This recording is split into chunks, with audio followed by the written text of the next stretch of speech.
like many new beekeepers, I started with standard depth boxes. In my case, it was 8-frame boxes. I got into swarm collecting fairly early, built up my numbers rather quickly, and it soon became apparent that I needed to move beyond stationary beekeeping, that I needed to get into migratory beekeeping. And with the first few efforts or experiences, I soon discovered that lifting hives wasn't much fun when you're having to shift hives.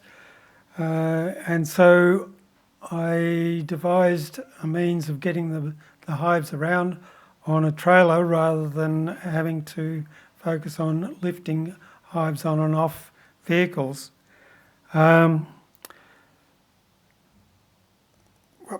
Sorry. Here we go.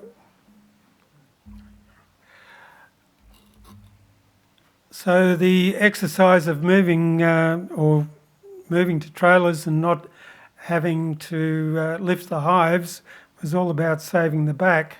And to that same end, I went to ideal boxes for my honey supers. And so this worked out well. Unfortunately, if you're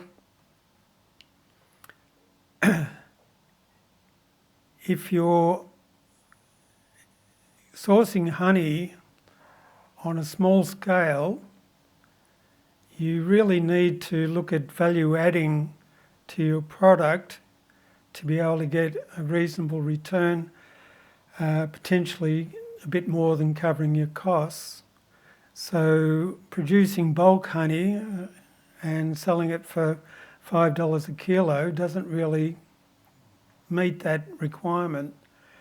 So with a friend, a fellow beekeeper, our focus became producing honey in the comb to be sold either in the comb or as comb section.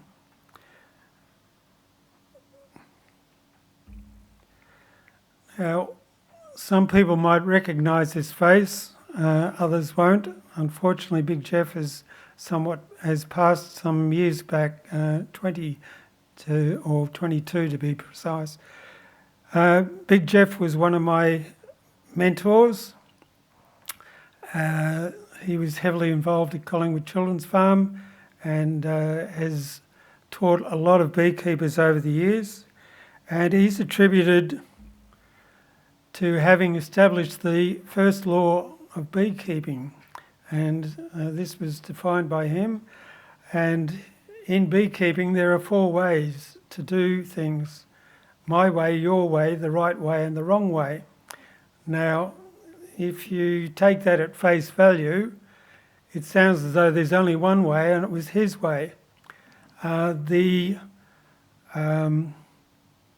interpretation I like to put to it is that there's a number of ways to do beekeeping, and what suits your operation, what suits your bees, is the right way for you. So, So for me, it was trailering bees around and going to ideals to produce comb section. And so, of course, these are some of the results. This is what you're looking for. And one of the advantages of going with ideals is that you can sell the comb both as a frame of comb or as a comb section. Prior to COVID, a number of the posh restaurants and bigger hotels would offer comb in the frame as displayed on the table on either their breakfast buffets or some of their other dining experiences. So there was a market there. Unfortunately, with COVID, some of that has fallen away. In terms of in the frame, there's still a market for that in terms of street parties, large family gatherings, and also for beekeepers that have a clientele that they like to service that they can't service directly themselves through producing comb honey, or beekeepers that have got sizable export markets for comb section. And so there is a market out there. Now, there's a number of ways of producing comb section. The one at the top there, I apologise for these slides, or this slide. The quality of these honeys shouldn't be expressed by what I've got there on the slide. It points to poor storage on my part. So these presented much better when they were first purchased. They were purchased for my interest. They weren't intended in terms of public show as they are today. So there's no discrepancy there in terms of the quality of them. The discrepancies on my part in terms of poor storage, and we'll get into that a little bit later. So the one at the top could be described as a traditional method. You would have a small box that there was a number of those that would fit into a specialised frame, and you would shuffle the boxes around according to what was getting filled. The lower next one down is meant to be a hands-free type arrangement in terms of handling the actual comb. It works on a cassette system, and the bottom one, not a true representation, but a stand-in all the same for Ross rounds. All of these require specialised equipment and don't allow for comb to be presented in the frame, as in marketed in the frame. They're all designed to be done as sections, and as I said, specialised equipment needed.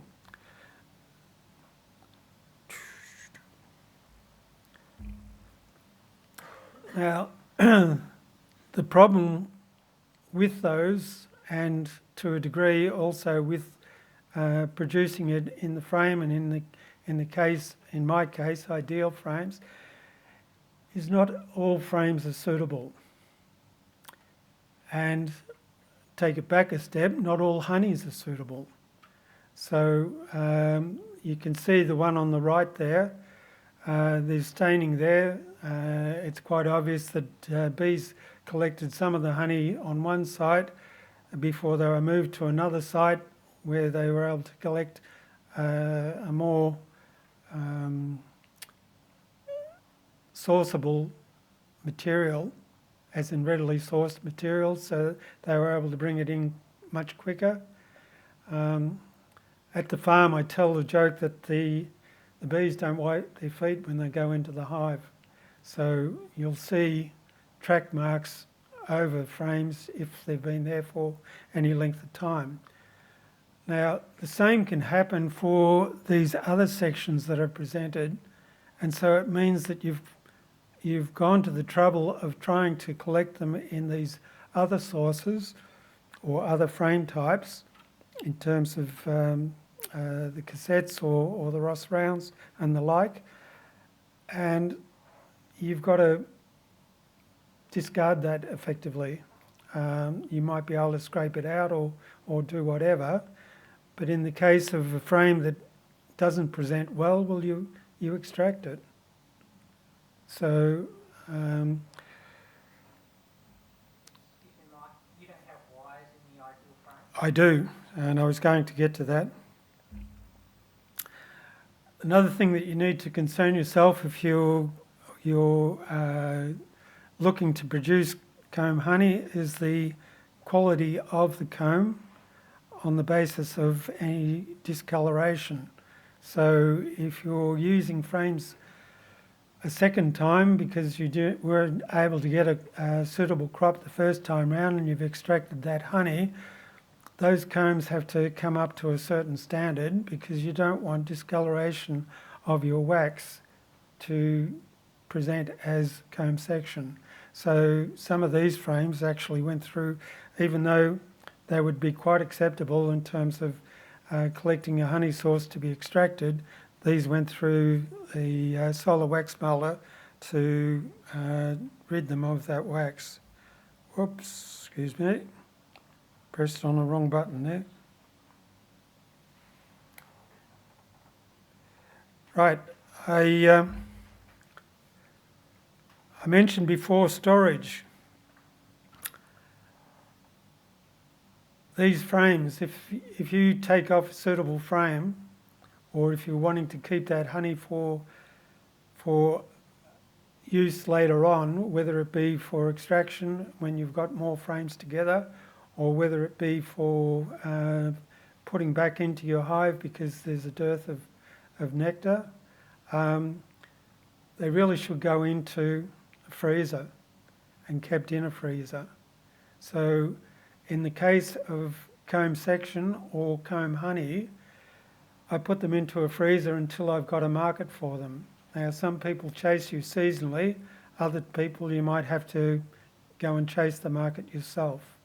So if you've got a supply that's readily to one hand, and it's a bit difficult if you've got an order that comes in for 100, 200 sections to automatically go out and source it, it's just not going to be available to you. So if you've got it stored to one side in a freezer. Now, Simon just asked about presentation of the combs. All my combs I put in foundation, full foundation. I wire them. They transport better. If you find yourself needing to extract those combs, they extract better for the sake of doing so. Some would see the preferred option as being a strip of foundation and allowing the bees to build out the rest. Yeah, in terms of comb section, that is the option or the preferred option by some. The problem is that it doesn't allow readily for extraction should you need to extract those combs. They don't necessarily travel well, and if you're selling that comb as a frame as opposed to comb section, it doesn't stand up to the treatment that it would get at the buffet. I don't know whether you've gone through the experience, but at a buffet or however, if you're having that as cheese and biscuits, that bit of comb honey that you put on your biscuit, that bit of wax that's there should disappear into the texture of the cheese. You shouldn't recognise it. If you cut through the foundation as well and want to experience eating comb from straight from the hive, well, you'll get that experience. It's like chewing gum, and like chewing gum, you either discard or swallow. So it's not going to do any harm to swallow, but you know that you will have known that you've been eating wax. So I do wire them, and in part because it cuts down the work for the bees. And in terms of presentation, whether it's be as comb section or as frames, it's a case of educating the public that you're selling to. So you encourage them not to go through the foundation unless they're wanting to experience eating comb straight from the hive.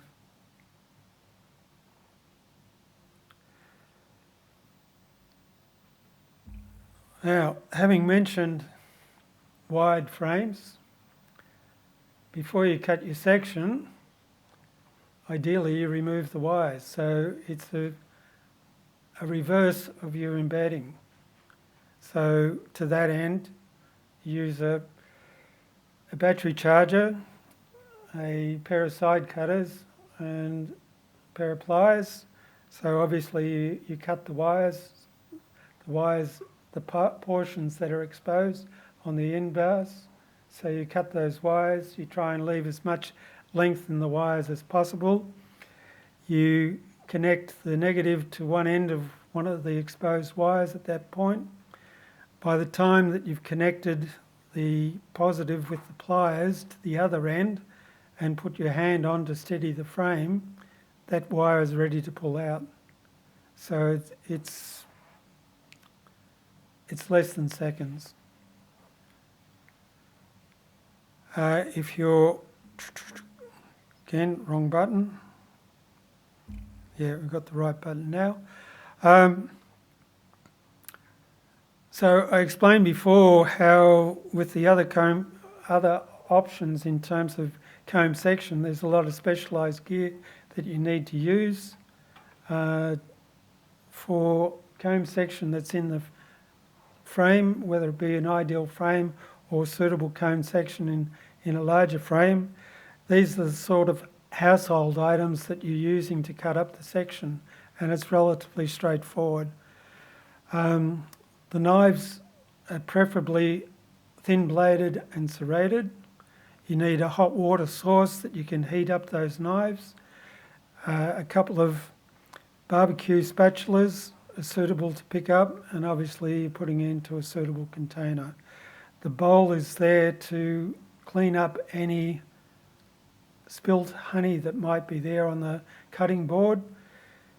You don't at any point introduce water to clean up.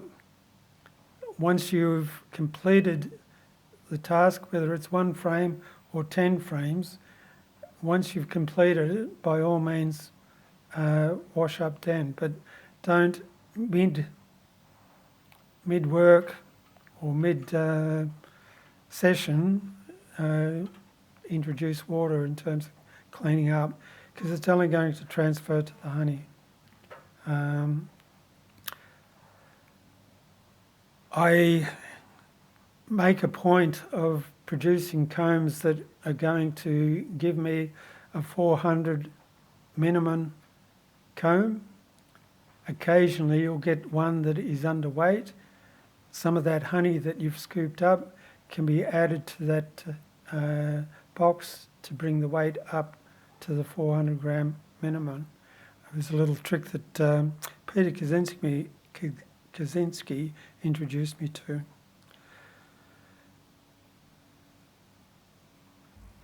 I said before that not all honeys are suitable for comb section. I winter my bees in a temperate area, and then the first move that they get is onto canola to build up the strength of the hive. And as most would know, or I would hope most would know, canola candies very quickly, can candy in the frame before you've even had a chance to try and extract it.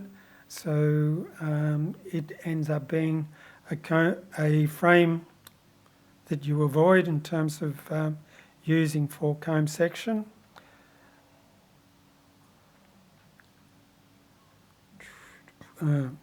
Sorry.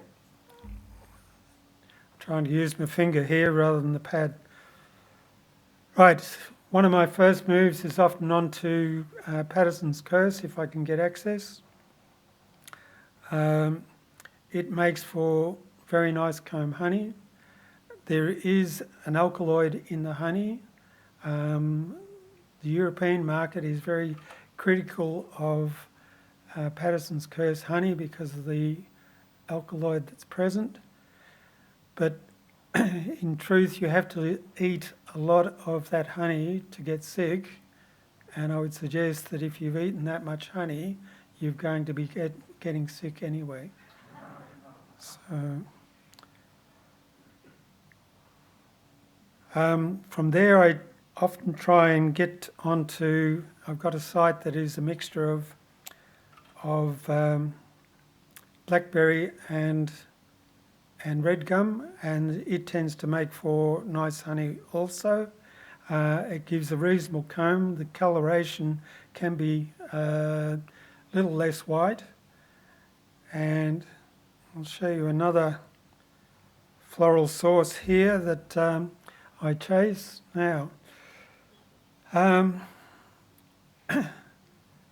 Noxious Weed Act, when I was at college, didn't extend to the metropolitan area.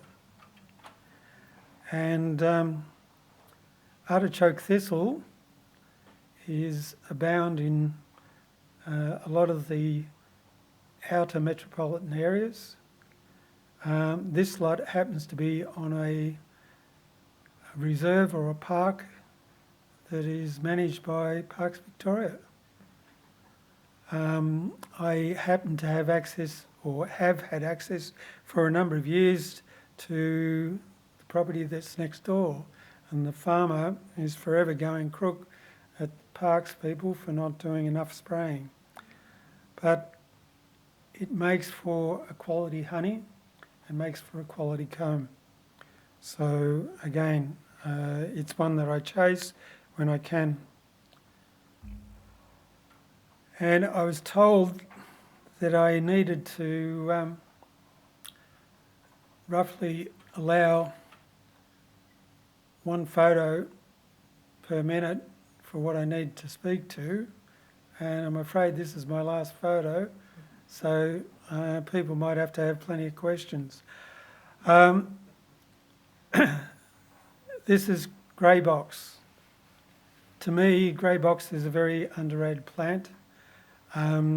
Some beekeepers suggest that it is problematic because it's late in the season. A lot of bees will collect a huge amount of nectar and then not ripen it. And I find that that's not an issue so much using ideals as my honey supers. So it too makes for excellent comb, and to my way of thinking is a very underrated honey, and I tell people that unfortunately grey doesn't sell. So what can I say? They take it on its quality rather than the name. So yeah. Thank you, Mike. That was fantastic. Thank you. Before you go, thank you. Many thanks.